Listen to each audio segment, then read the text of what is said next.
Alsace in eastern France, the venue for round 11 of the 2013 FIA World Rally Championship, the Rallye de France. Most of the stages would be run through the vineyards and cornfields of the region.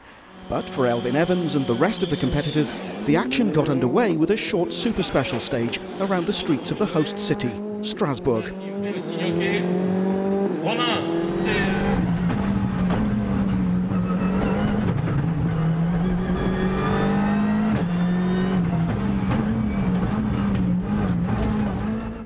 The first full day of action consisted of 6 stages in the vineyards to the south of Strasbourg. The stages that made up the Rallye Deutschland in August aren't that far away, and on that occasion Elfyn and his co-driver Dan Barrett finished as runners-up to former Formula One star Robert Kubica in the WRC2 category.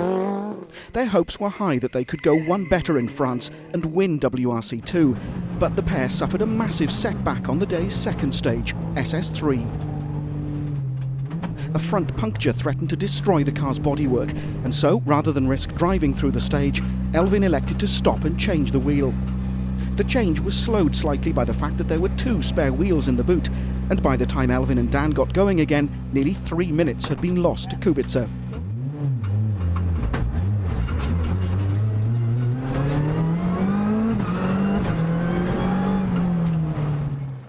The incident had dropped the pair to 5th place in WRC2, but a string of impressive times on the remaining 4 stages meant they were in 2nd place once again by the time the crews returned to Strasbourg at the end of the day.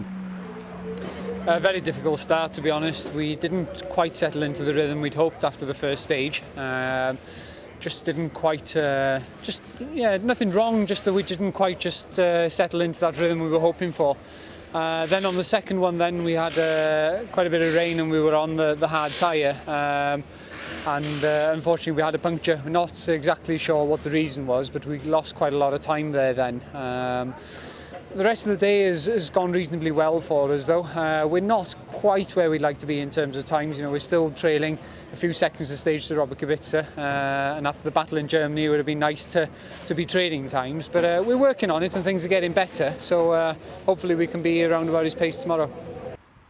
The rally's longest day saw 7 stages further to the south, but the weather had taken a turn for the worse.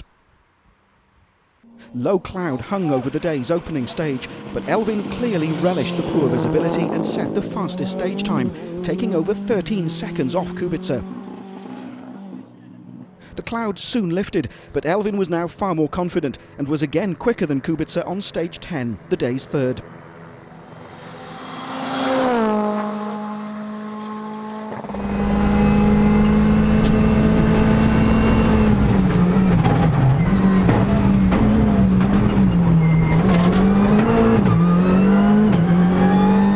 Still a huge gap to the Polish driver thanks to the puncture the previous day, but Elfyn was again fastest on both stages 11 and 12, and so headed back to Strasbourg in a comfortable 2nd place in WRC2. What's more, the 4 stage wins meant Elfyn was far more comfortable with the day's performance.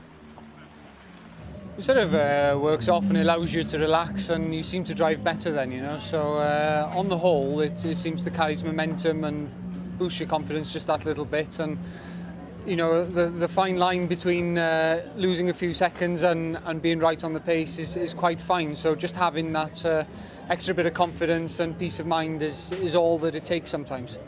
6 more stages totalling just over 56 kilometres made up the final day. Heavy rain greeted the crews as they headed for the first of those stages to the north of Strasbourg.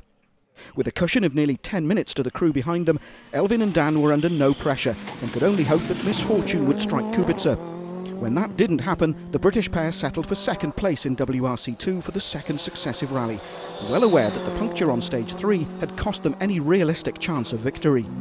It's been a difficult start for us. You know, we had a really good event in Germany, and we weren't really able to start on the same footing, unfortunately. We had a puncture early on, but on Saturday we seemed to be able to demonstrate the pace we were able to show in Germany and a little bit more, so that was very encouraging. But today's been a very difficult day and it was important to get through for us, so we've been a little on the conservative side and haven't, you know, posted some of the best times we would have hoped, but all in all not a bad weekend, but could have been better. Yeah, I think it's a good platform to build on for the future. Today we've just tried to keep clean in very, very difficult conditions, and we've managed to get to the end of Rallye, so looking forward to Spain now.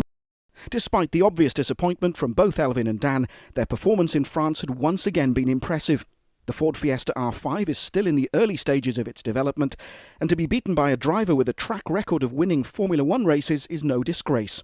Roll on the Rallye of Spain in 3 weeks' time.